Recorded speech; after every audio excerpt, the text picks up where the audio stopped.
muuqaalkan waxaan ku soo qaadan doonaa kaalinta waalidka Soomaaliyeed ee barbaarinta carruurtooda, duruufaha sababa hoos u dhac ku yimaada tayada doorka waalidiinta Soomaaliyeed ee waxbarashada carruurtooda. Waxa kale oo aan ku soo gudbin doonaa talo bixin ku saabsan habka ugu wanaagsan ee waalidka Soomaaliyeed kaga qayb qaadan karaan waxbarashada carruurtooda. waxaa si gaar ah loogu cadeeyay daraasado kala duwan in ka qayb qaadashada waalidka ee waxbarashada carruurtooda ay saacidi karto joogteynta ardayga fasalka, u suurtagelinta ardayga dhammaystirka hawsha waxbarashada, horumarinta tayada waxbarashada ardayga, sare u qaadidda hamiga waxbarashada ee carruurta,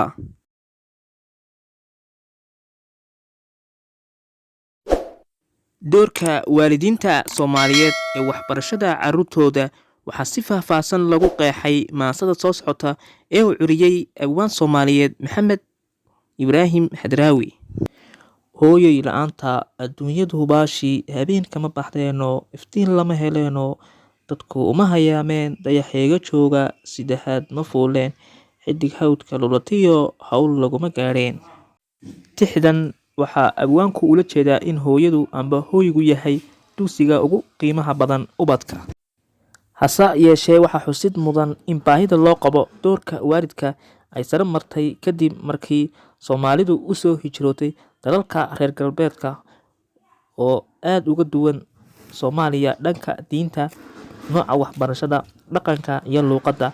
marka laga soo tago walwalka inay carruurtu lumiyeen dhaqanka iyo diinta, waxaa sii kordhay mugga hawsha soo kordhay in waalidiinta si joogto ah ula xidhiidhin dugsiyada kana qayb qaadan waxbarashada carruurtooda.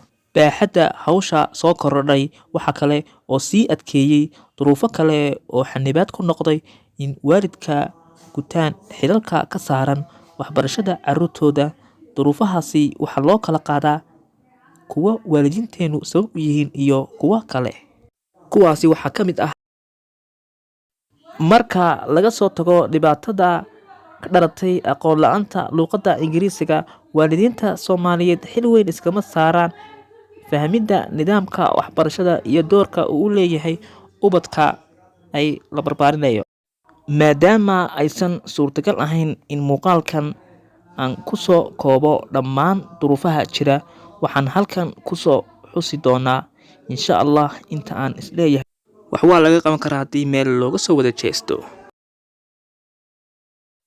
waalidiinta luqadoodu hooseyso ma aaminsana amba kuma kalsoona in ilmahooda caawin karaan.